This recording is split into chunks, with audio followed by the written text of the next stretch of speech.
And सामने जो state के अंदर देख रहे हो आप, इसका नाम है रणमल महावत। इसने क्या किया, रिटर्न के टाइम इस फोर्ट के ऊपर काले झंडे लगा दिए। राजा को जब इस बात का पता लगता है तो राजा इसका पीछे करते आता है और सेकंड गेट पे हाथ आ जाता है। जैसे ही हाथ आता है राजा इसका तलवार से अपना उनका हेड काट के रख देते हैं। इसी वजह से लोग आज भी स्टेचू पत्थर मारते हैं ताकि इस गद्दार को लाइफ टाइम तक सजा मिलती रहे। इस वजह से स्टेचू बनाकर रखा गया आज भी। जो अलाउद्दीन खिलजी था उसका एक सेनापति था सरदार मोहम्मद शाह। सरदार मोहम्मद शाह का अलाउद्दीन खिलजी जो बेगम थी उनके साथ उसका अनैतिक संबंध था। जब रानियों ने फोर्ट के ऊपर काले झंडे देखे तो यहाँ की रानियों ने जोहर कर लिया था। एंड कुंवारी जो लड़कियां होती हिंदुओं के अंदर वो यहाँ पे जोहर नहीं कर सकती है, तो जितने भी यहाँ पे कुंवारी लड़कियां थी उन्होंने यहाँ पे जल जोहर किया था। आइए दोस्तों, हम आपको ले चलते हैं रणथंबोर फोर्ट की तरफ। ये जो रणथंबोर फोर्ट है यहाँ से स्टार्ट होता है। जो एंट्रेंस गेट आपको यहाँ से दिखाई नहीं देगा क्योंकि सभी गेट 90 डिग्री एंगल बने गए, टर्न देकर बनाए गए। इन गेटों से इस टाइम पे 3 बेनिफिट होते हैं। एक तो दुश्मन को सीधा एंट्रेंस शो नहीं होगा। पहले जब एनिमी लोग अटैक करते थे किले के ऊपर तो एलिफेंट को लेके आते थे और वो पहले गेट पे अटैक करवाया जाता था। जैसे एलिफेंट को बाइन वगैरह पिलाया जाता था जी, और जैसे एलिफेंट सामने से रन करके जाएगा, जैसे वो टर्न लेगा उसका पावर लॉस हो जाएगा क्योंकि उसको बैक होने के लिए जगह नहीं मिल पाएगी। क्योंकि 8 फीट का मोटा दीवार सेफ्टी बॉल लगाया गया है जो 8 फीट मोटा इस बॉल की। एंड जैसे फिर भी अगर कोशिश करता है एलिफेंट तो इसमें आयरन के नुकीले भाले लगे हैं गेट के अंदर, वो एलिफेंट के सिर में गड़ेंगे, इससे एलिफेंट बेहोश हो जाएगा। तो इसी वजह से सभी गेट 90 डिग्री एंगल बने गए, टर्न देकर बनाए गए। जैसे पहले क्या होता था उस टाइम पे स्लोप होता था, एलिफेंट घोड़े वगैरह चलते थे, जो स्टेप से ही बाद में बनाए गए। अपन को इसमें ऐसे 4 गेट क्रॉस करने हैं, इसके बाद अपना फोर्ट स्टार्ट होता है। तो जैसे एंट्रेंस गेट है इसका नाम है नवलखा पोल। पोल मीन्स गेट को कहा जाता है। सेकंड गेट है एलिफेंट पोल, थर्ड गेट गणेश पोल और फोर्थ गेट अंधेरी गेट। ये अपन को 4 गेट क्रॉस करने उसके बाद फोर्ट स्टार्ट होता है। वैसे हर किले के अंदर 4 दिशा में 4 एंट्रेंस होते हैं, पूरा पश्चिम उत्तर दक्षिण। फर्स्ट है Navlakha, second gate Delhi gate, Satpol and Suraj Pol. 3 जो गेट है अभी की टाइम क्लोज कर रखे हैं क्योंकि वो रणथंबोर नेशनल पार्क एरिया में जा चुके हैं। ओनली 4 इस किले का एग्जिट एक ही है जिससे अपन चलने से उनको वापसी आना है। तो इस वजह से इस गेट का नाम नवलखा पोल।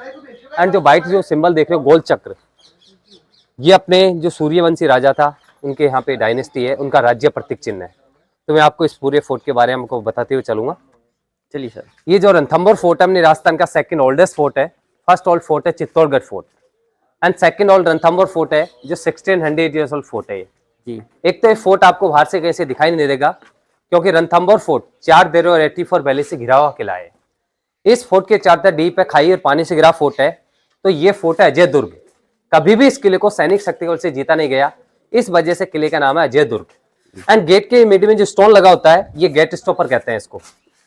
पहले क्या होता था, जैसे एलिफेंट अगर रन करके अगर गेट को अगर तोड़ना भी चाहे तो नहीं टूट पाएगा, ये स्पाइक्स होते थे। एंड जैसे इस डोर को पहले पूरा ही क्लोज होता था, ओनली फॉर सिंगल एक डोर और होता था इसमें, ये ओपन करते थे उस टाइम पे राजा महाराजा, ताकि एलिफेंट आकर इस गेट को तोड़ना ना पड़े। इस वजह से डोर क्लोज होता था, ओनली सिंगल डोर ओपन होता था उस टाइम पे। एंड बैक साइड में आप जो देख रहे हो ये सेफ्टी बॉल बोला जाता है इसको। 23 फीट ऊंचाई इस बॉल की एंड जैसे 8 फीट मोटाई है। इसको तोड़ने में यहाँ पे काफी समय खर्च हो जाएगा जब तक पूरे फोर्ट की जो आर्मी है वो रेडी हो जाएगी। पूरी फोर्ट की जो बाउंड्री वॉल में ऐसे गन पॉइंट बने हुए हैं। एंड जैसे उस टाइम उन गन पॉइंटों से क्या करते थे वो लोग, hot water, hot oil and stone वगैरह फेंका करते थे।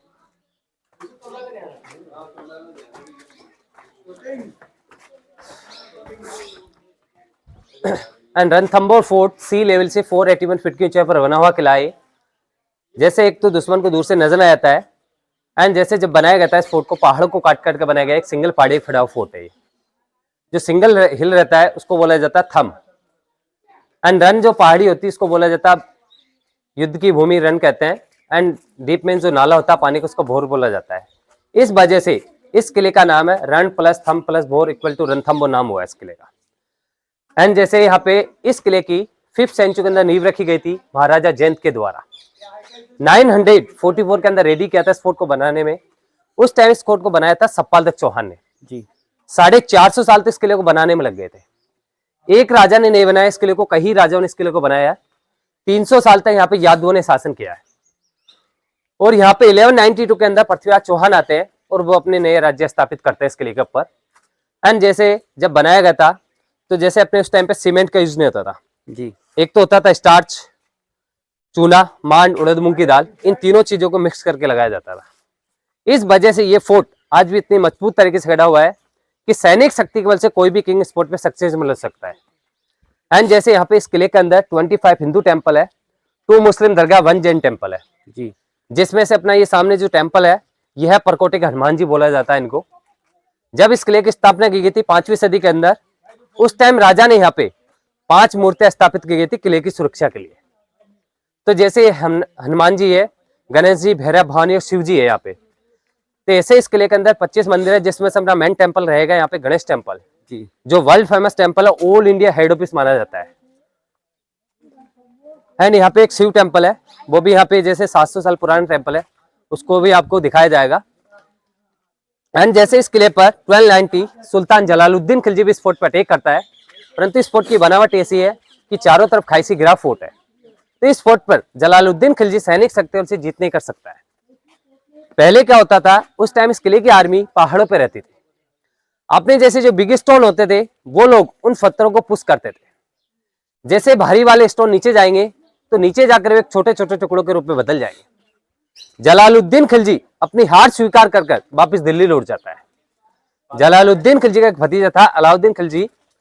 अलाउद्दीन खिलजी को जब इस बात का पता लगा कि अपने चाचा इतने पावरफुल राजा होते समय भी रणथंभौर फोर्ट पर विजय ना पा सके, तो अलाउद्दीन खिलजी क्या करते हैं, अपने चाचा को मारकर दिल्ली का बादशाह बन जाते हैं जी। 1282 रणथंभौर फोर्ट की गद्दी पे बैठते हैं हमीर दे चौहान। तो उनका पहला धर्म था कि सबसे पहला धर्म है मेरा शरणागत को शरण देना और गरीब की रक्षा करना।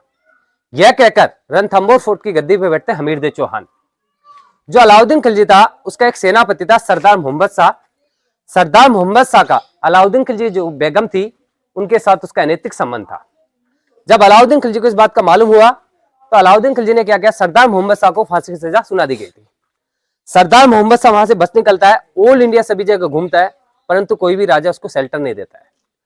जब सरदार मोहम्मद शाह को मालूम हुआ कि रणथंभौर का राजा उसका पहला धर्म है शरणागत को शरण देना, सरदार मोहम्मद शाह लास्ट में रणथंभौर में आ जाता है और हमीर के द्वारा उनको यहाँ पे शरण दे दी जाती है। जब अलाउद्दीन खिलजी को इस बात का पता लगा कि मेरे दुश्मन को किसी हिंदू राजा ने शरण दे दी गई है, कि इस स्पॉट पर वो 3 लेटर लिखता है।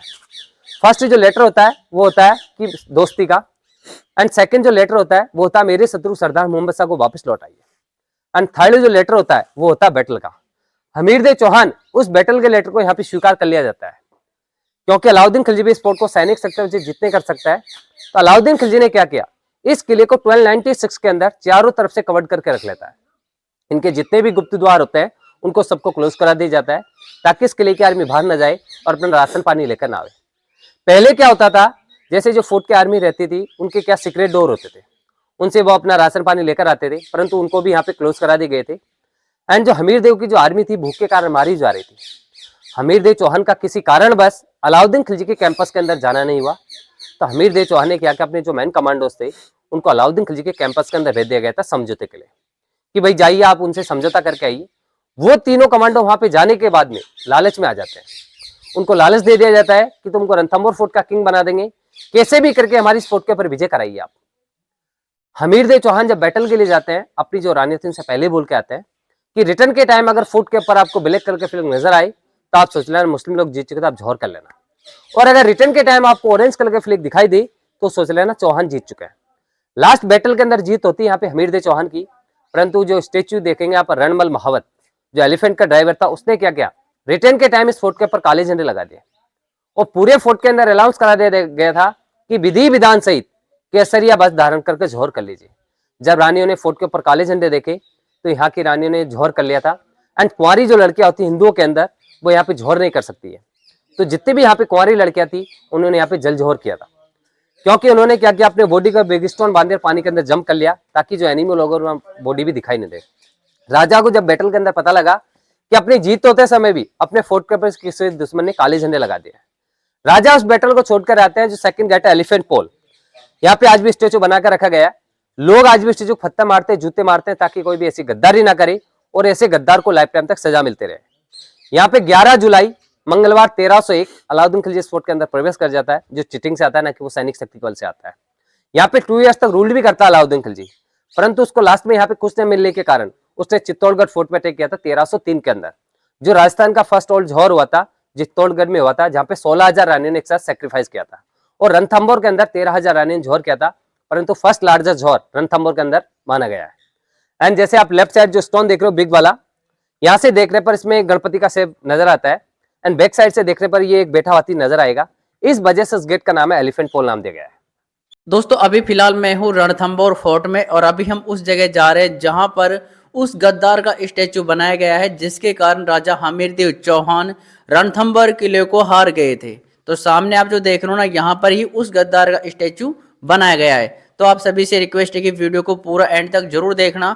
रणथंभौर फोर्ट का जो इतिहास है काफ़ी बड़ा इतिहास है, इसलिए आपको अलग अलग पार्ट में इस फोर्ट का इतिहास देखने को मिलेगा। जो हमारे गाइड साहब है मनीष, वो पूरी डिटेल में यहाँ का इतिहास हमें बताने वाले।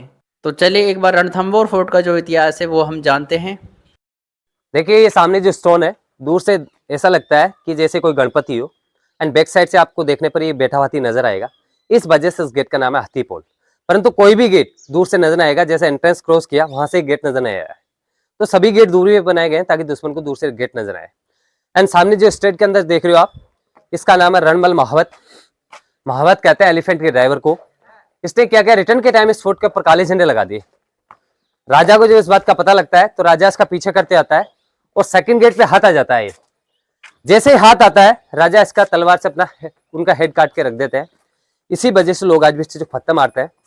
पहले ये कवर नहीं था तो लोग क्या करते थे, इसको उठा के नीचे फेंकते थे ताकि इस गद्दार को लाइफ टाइम तक सजा मिलती रहे। इस वजह से स्टेचू बनाकर रखा गया आज भी। दोस्तों सामने आप जो स्टैचू देख रहे हो ये है रणमल महावत, जिसकी वजह से राजा हमीरदेव चौहान अपने रणथंभौर फोर्ट को हार गए थे। तो दोस्तों इसी गद्दार की वजह से रणथंभौर फोर्ट को राजा हार गए थे और लोग बाग आज भी इसे जूता पत्थरों से पीटते हैं और गाली देने के बाद ही किले में अंदर एंट्री करते हैं। दोस्तों अगर आपको आज की वीडियो अच्छी लगी हो तो प्लीज़ वीडियो को लाइक शेयर जरूर कर दीजिए और अगर आपने अभी तक हमारे इस चैनल को सब्सक्राइब नहीं किया तो प्लीज़ चैनल को सब्सक्राइब जरूर कर दीजिए। तो चलिए दोस्तों आगे मिलेंगे आपको ऐसी किसी और शानदार वीडियो में। तब तक के लिए जय हिंद, जय भारत, वंदे मातरम।